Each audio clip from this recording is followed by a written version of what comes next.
there are some people who are very casual fly casters. You know, they don't try really hard, and consequently they don't really catch as many fish. But they find it relaxing. You know, whether it's the casting or whatever part of it.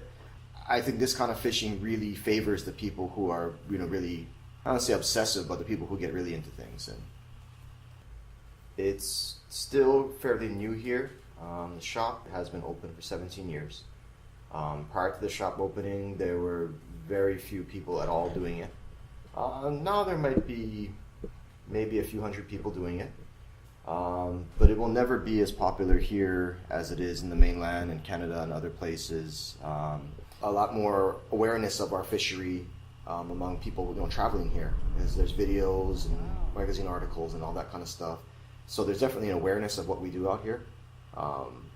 And you know, a lot of people, from other places, they really enjoy fishing while they're here.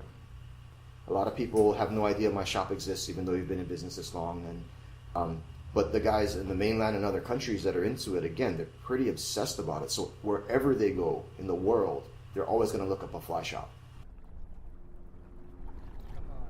What a lot of my customers do, which is sight fishing for the bonefish in the flats and the shallow water. Again, there's multiple steps to it. Learning to spot the fish is kind of an art.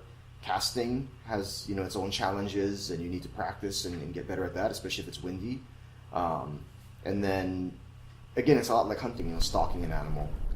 The fight, a lot of people talk about that, but to me that part is a little bit overrated. It's everything that comes before that.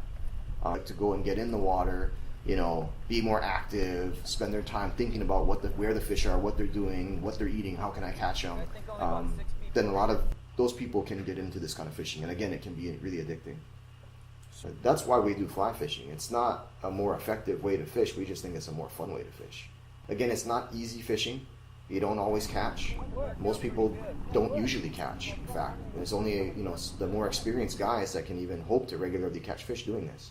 Because again, you're not really fishing for fish, which sounds crazy, but it's really more about the process. I tie a fly for a customer and he goes off to some part of the world and he catches a fish using my fly. I was a little bit involved in that whole thing. That's kind of cool. Even though I may never get to go to these exotic places, I was still involved in catching one of those fish out there, and that's kind of a cool thing.